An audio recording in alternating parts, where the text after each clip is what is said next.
Hello, today is the summer solstice. It is also World Music Day, and it is also Drowning Prevention Week, so don't drown. Welcome to another episode of Toby Stupid Vlog. And it is a glorious day. I haven't actually been out yet today because I ate slightly too much dim sum last night. It's a weak excuse I give you. Sat in, listened to a bit of cricket, watched a bit of F1. So now I'm going out because I need to buy shoelaces. I'm going to a wedding this evening. The only thing I'm missing is shoelaces. Yes, a bit odd. I'm going to give you that, but so I need to go get some. Otherwise I'll be, I don't know, going barefoot maybe. And shoelaces are the kind of thing that you only need to buy very occasionally, and it's always at really inopportune moments. And you always think, where do I get shoelaces? And a cobbler's usually a good place to begin. But if you don't live near a cobbler, which is quite likely, then it's usually wandering around shops going, excuse me, do you sell shoelaces? So I think in the end it was the 6th shop I went into that actually had shoelaces. So that's not bad. Last attempt was a complete failure, so 1 in 6. Huge improvement. So I'm on the way to the wedding. This is Kingswood. It's a very nice part of the world, to be honest. I'm on the way to the golf course, which is the end of this very expensive estate. So I'm getting to nose at a lot of people's very fancy houses. They have columns and everything. And to be honest, I can't think of a better way to spend this evening. So this has worked out rather well, even if I'm a bit overdressed for the nosing around thing.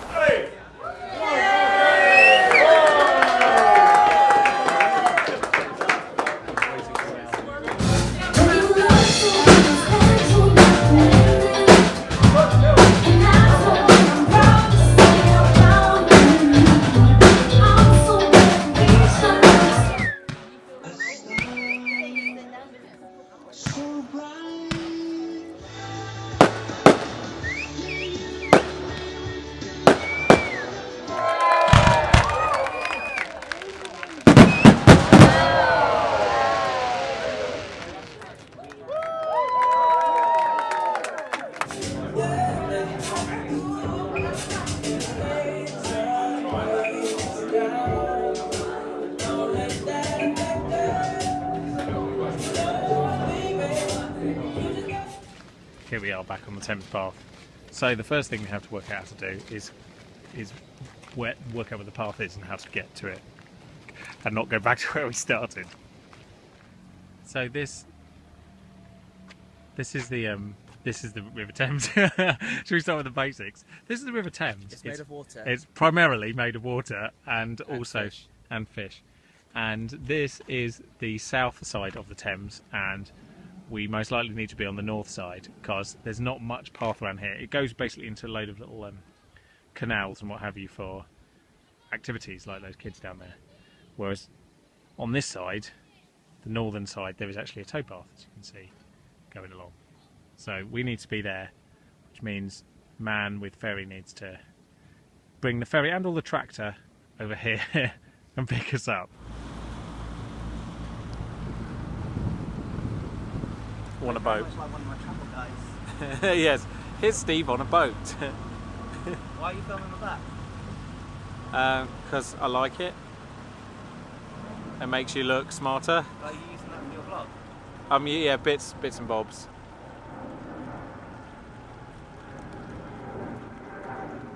Check out cool B&B place with, you know, flagpole and conservatories and lots of nice little verandas and things, and a beached boat.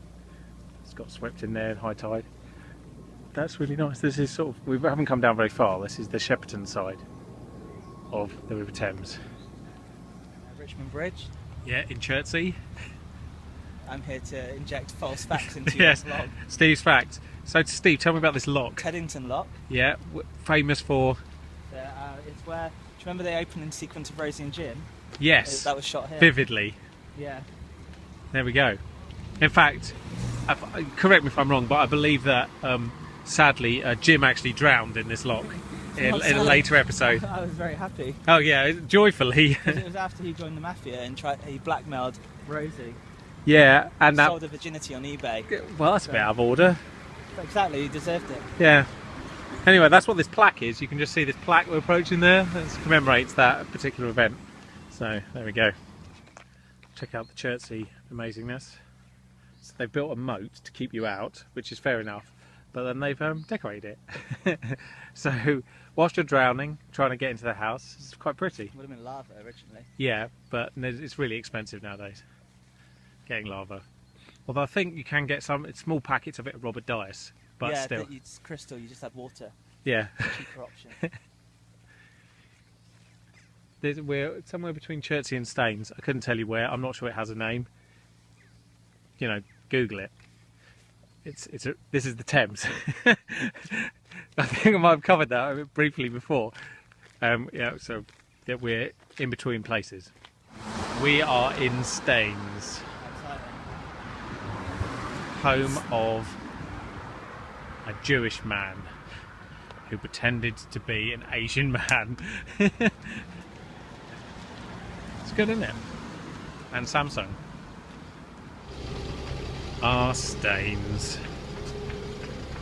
Amazing. Good morning. Yesterday's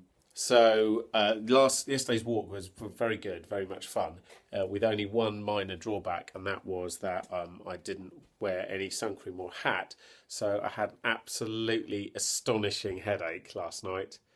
I don't want sympathy because it's entirely my fault for being an idiot. So let that be a lesson to you, or to me, that if it's hot outside and you're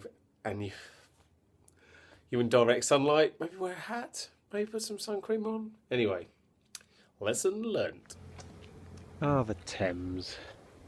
I feel like it's been hours since I've seen it last. This is obviously the bit hundreds of metres from my house rather than the bit tens of miles away. I'm a bit more familiar with this piece. And this is my lovely route to Mortlake Station. Welcome to Mortlake's opium fields.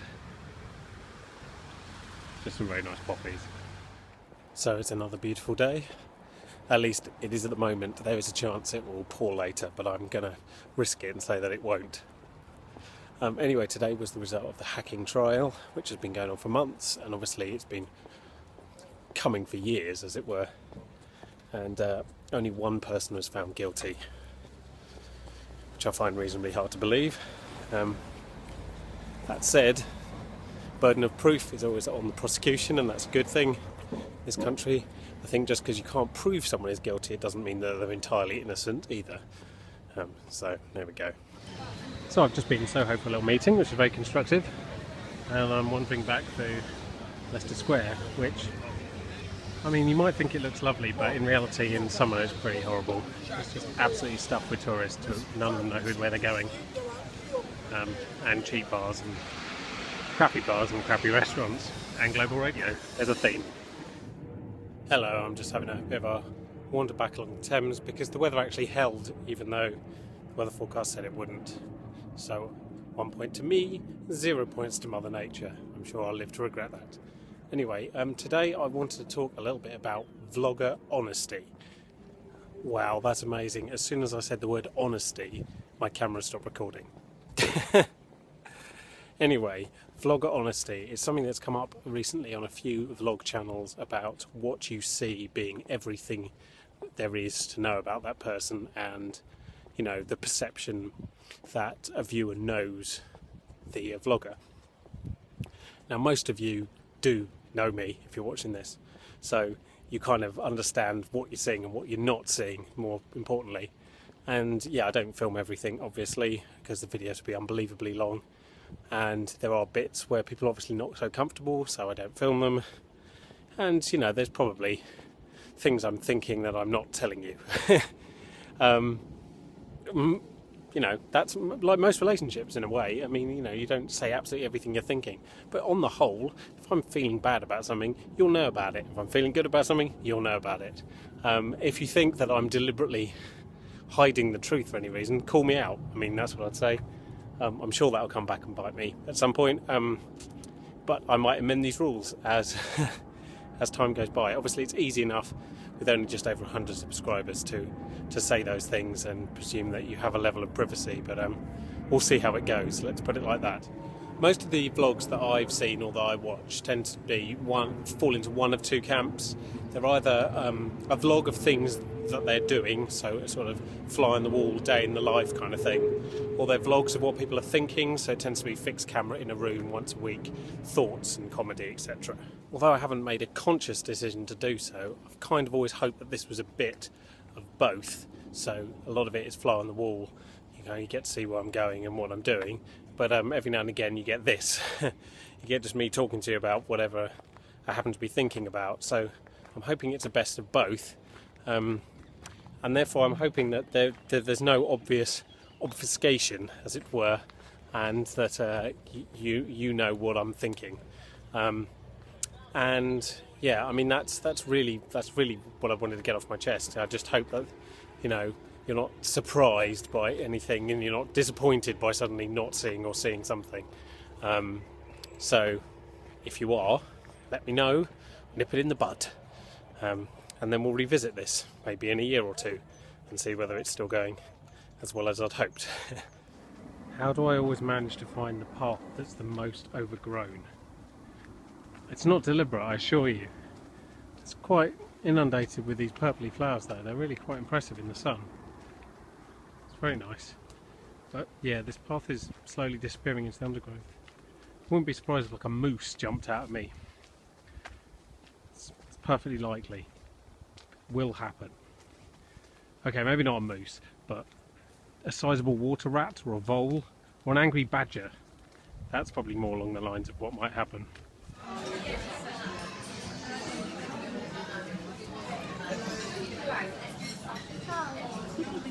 It's ice cream.